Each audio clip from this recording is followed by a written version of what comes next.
Bon Chavin Jingka Pha Pathin Dam Sela Tunia Thagau Mei Ti Khong Dinga Mi Hizat In Pui Khom Jiven Hat Chung Nung Pathin Thangwa Vin He Ke Adinga Jong Ama Sape Na Hin Jong La Ka Ki Pa Na Ta Khat Chu Tu Jingka He Taw Na Ngai Chat I Ma Cha Hung Pu In Pathin Ka Thangwa Na Aji Chu Pathin Hin Ei Lung Se Naw Hi Tunia Mai Cham Hung Kilui Do Ayong Hi Vet The He Na Pathin A Pha In Tunin Quay mà trả tàu pi đi ngầm lầu hi bát thiên thằng vợ điều he,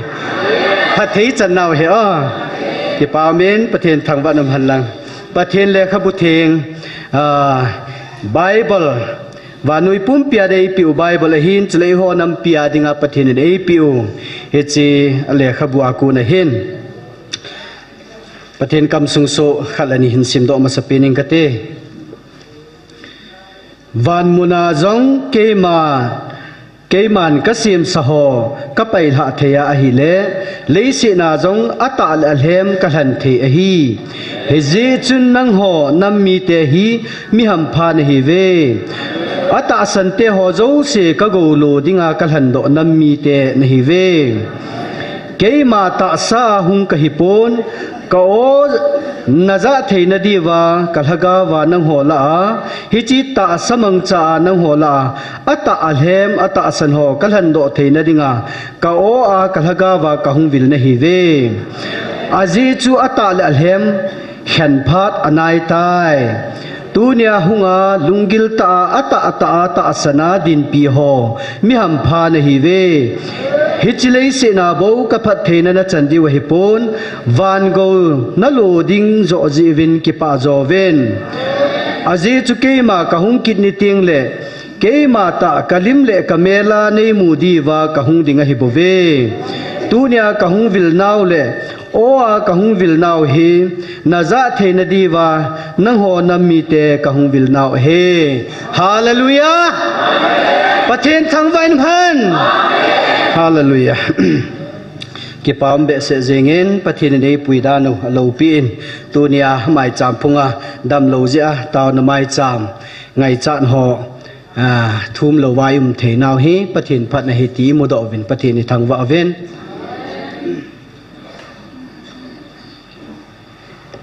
hilanga taw na item am ta lo wa hi le office langa kon tile lam kai langa ko na taw na item hu ho pathini nam pi wa dinga taw na item ap saw min na he che he masapen pe na taw na item masapena in taw masat nu diwa kan pun do ding hintin December 2 2024 taw na bidoi ho tu ni hi ni kho zalile som gu hin na ai ta in pathin thangwan han lang ani kho chi sei no mo hi poin na pathin nei puida no tu ni chana yung tawa ni hi sa ni taw the na hi koi mana min zo lo khat I zo ji wen pathin thangwa hoite akhat na chu lagau mang ding ho khu gelu win lang taw pi win lagau mang itia hi le gel thu lo be ai tawa hi le ai al thei pu na mit hi zong a kai do zo pui lagau mang thai ding ho hi lungil tan na gel hi ten taw na nei pi hote hang san ta ka henga na hin puilut ngam na diu le naga hu do zo na diu ven taw vin ati ya cho hang san ta lagau mang thai hoi hu do zo na diu tunin hau bung ho mi hem ho kiloi khom ho hi akise hi pu in lagau gilo ho ang sunga hi hang san ta idin wa lagau mang thai hu do diu hi pathini nei tipi naw che he chun lungil ta na gelu tin chu ta au taw na item masa hin ani na chu keiman nagamu katun na dinga kange thil thum hi na to do wa na bul hit thein na ding win akhat na chu pi ham namlam kai ho keima na pathenu khat ka hi bangin na ho jong khat hi win kipum khat win kibung khan hi win ti na hena pathin khat hi bonga nam na tong ho zo se nang ho ke ho ai lo le sa lang umlova kipum khat ta pathin khat hi bonga I ho jong khat hi na ding win taw na ne gel do te athum na chun ho la cha ho ke man nang ho ka ngai lut bangin lagau mang ho ngai lu win ngai lut na om pho ke van wen ti thagau mang thai ngai na sangin hobu mia punding le hobu mia tamding bui pi pathian ha cha tambe setan he ja hi pathienin tu nia hi ngai lut na nei dinga pathian ha cha ho ko na he am ho dingin na taw kin hitin chule ho sa ho keima ka thien bongin nang ho jong chule nagam su jong su thingu vin keima ka thien bongin na hon thin na hin khu mangwin lang nagamu jong su thingu vin ati he ga sei ding in min pha thei ding a chun ka ni le ho ai lo le ho bung sung khu sunga jong pam thil phalo tam pium hei tan cho jo se hi ho sa ho pathian a thien banga ho sa ho jong lung thim thenga ta sa jong a khu awengu akisu thengu wa iza ka hi pathian hi nga thin na hin khu nei ting le pathian o iza diu chun ting la chun i taw na hung lo hingin tin oh pathinin iti pi na wilun thena ding wachin tua ai pi utai na taw na ai te hoya thupi ti zala chin phon don chinga di chun ana taw hitin chule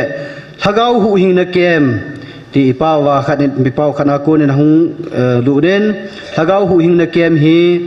amun hi horep taw na mul hi ringa hin lun kim ni hi 19 December 2024 December 19 heading ahin ki khanni hi 23 December Monday ni heading ahin am hoding a hi chi hu hing na kem hi alo hin theina ding en to en zo taw na item kan sei sei sia ding a chun lunglu tan na taw hitin taw na item ho zo sele program ho han do na in a chaina amen ei bol pi devin upa mang nevin ei bol pi le ki paw min te ana taw taw hite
khắc kịp họ về bậc ai này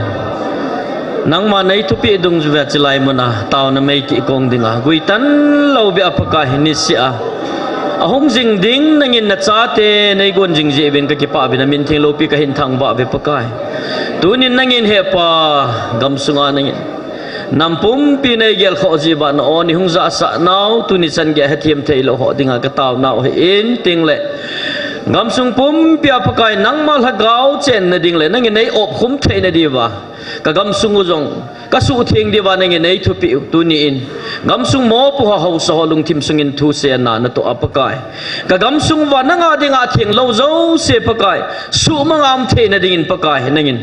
ka gam sung vai pu ho lung gel thim the na ningin pe din zona ko ma ka hin taw pi ve nangin na gel kho pen la na it pen ha gau mang thai de ho tu ni hin pakai avelin taw na o cheng hin ka hin ko ve pakai nangin nei nung pui ki divin na ko ma ka taw pi ve ting la mai lama pakai che horep ke ma taw na mola hu hing na kem ding hizikin gon hojong kanam sungwa dinga lagau mang thai ding tam ta hu don aso do the na dinga na la cha hong na din pi akin gon ki gong te ho ni khon nei pa phat nei pa nge nei chin tu pi lo hing ta ki chai ding in hi hu hing na kem jong nge nei lo pi di na ko ma ka taw vin hi mai lama jong item ban bana kong chi na lai di hit nangin nei pi di wa ka phat ho hin ke mo zo se jong na kho thing tha na kong ki hlan do so ke wa ja na chu ha chung nung ka pakai nazat jesu mina na ko ma ka taw khom mo hi amen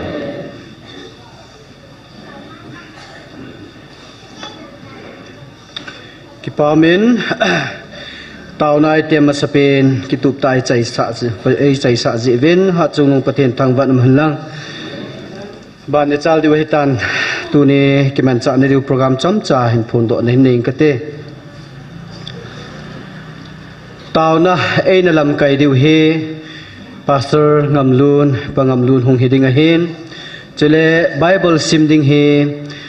anu tin nei hing na chuna tin nei chong zo ham hina chuna tin nei chong ham nu tin nei chong ji khel hin ten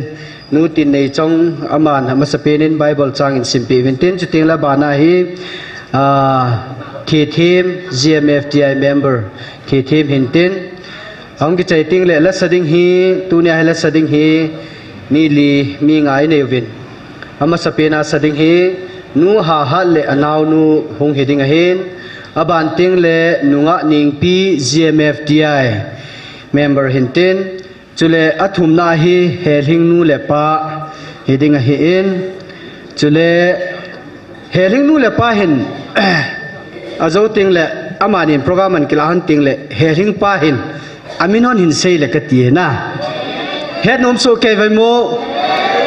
heling nu le pa hin amin honan ki sei hon di cha chun heling pan ani hon amin an sei ding in request kan bole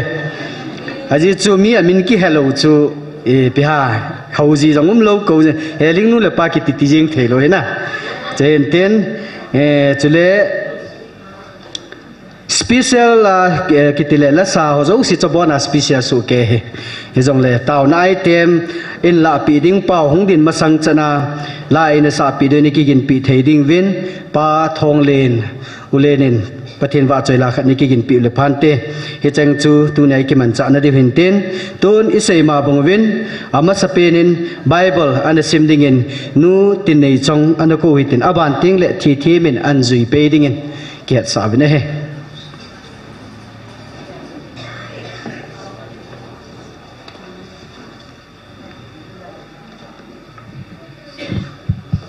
masapenin pathin thuing simdo the koi papa pathin thangwa na ka hin pe in ka hin simding chu hile sam number som thum le thum chang som na nia pat som ni le ni chan som na ni apakayu pathin hi kha na mi te chu anan nom a hiovin pakai zin agaw lu dial hando mi te chu anan nom a hiove som la thum pakayin wana ku na nui lam a hin ven mi him cha te abon chan amusu ke ye som la li pakayin lal tau na akonin a hin ven leisi chung cheng te amusu ke ye som la nga pakayin mi him te long thim zo se agong tu in anato athil bolu abon chan amusu ke ye som le gu lengpa cho sipai tamzi a hu hinga a hipon galhat mi hang zong atha nin a hu do a hipoi som le segi galzon na dia gal sa na sakol zong kinep na bay a hin sakol te tha nin koi ma hu hing di pon te som le ge ven pakai zin ama ging te cho avel hi jingin alung si long lova kinem jing te cho avel hi jinge som le ko thina ku na laga vu hu do pi din agel jin kil ha ting zong le hin so te din agoi som ni kalhaga von pakaya akipa in a hi ama chu ke ho pan pi le luma pang a hi je som ni la khat ke ho zong pakaya kalung thimu akipa in a hi azi chu ke hon amin thing ka thangwa azi chu ke ho amin thing ka thangwa jing oi som ni le ni vo pakai na lung sit long lo chu ka chung wa ki koi jing in azi chu ke ho nanga ki nem jing ka hiu ve pathin thwing sim naw thu nei pan chan chi wa dim phathai bu pi taw han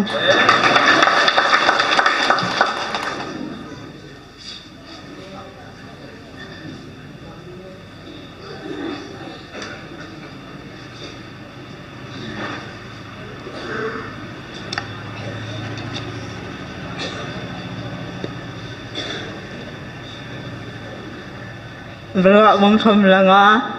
tăng khật anh em hay bảo mình là một đề luôn thật gì là luôn lắm thìถ้าเราวางเอาปูหลังนัวทุกทีมีเป็นห่วงทีชอบนำบาลสมแล้วกู้ต้องขัดบาลมือเล่าเสียนประเทศเล่าเสียฟงยินบาลทำโรเลียนประเทศขอสุอาศัยเสียมอาศัยด้วยเองประเทศเราไปเราต้องการ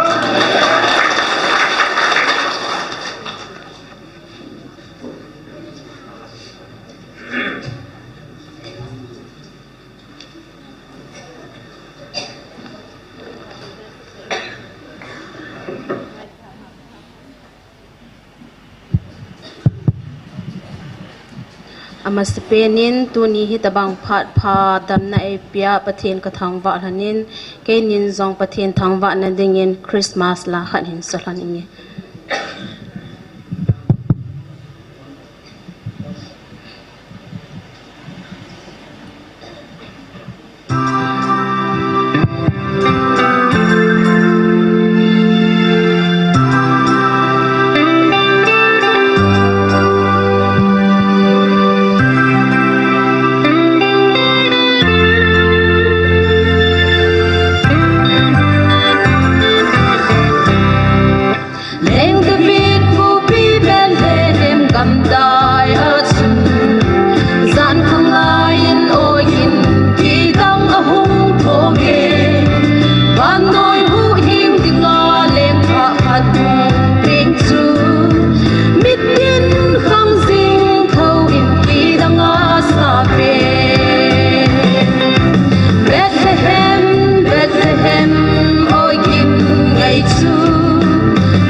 nu ha le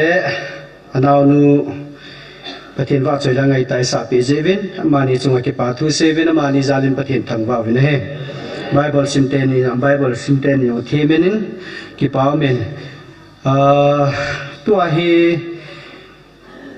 nu ning pin lan sa ding hin na nunga ning pi nunga ning pi sorry nunga ning pi GMFTI member aman pathin wa choi lan sa ding hin a chai ting le tau nai tem ani na pa hi khat ve ina tau khom diu khat kan gun ding a hin hi chin ding a chun ki bu thein na ding in nu ni nunga ning pin pathin wa choi lan sa pi le ki pa men te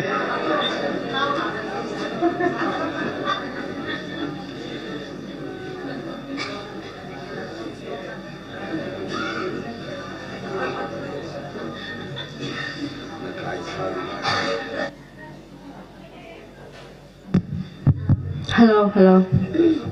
Kekipa itu ni panas lai muna pathin ba choi la sathaya ko umse amma sapinin pa pathin ka hin thang wa pathin lau pin den sa do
ngày lệ dinh in nunga ning pi nu ka ti zen zon khat chali tun danin ka chi lang le lang ka zo lo de da nei ti ki pamen pathin wa chela ngai ta isa pi wa nunga ning pi chunga ki pa thui seven ma zalin pathin thangwa vine he tua he la sading hi ni nei na lai hin hi jong le chima sanga chun azo taw na item dangam lo ja chu taw na item khat ani ki gong chu hung ki mang chai tan chule tua he I bol diu he I ha taw wa pathin ni thangwa de pathin dei sa he je chun bible chang khat lani siming kate psalm number zakhat som lani isom lagu chang som lani som la thuma chun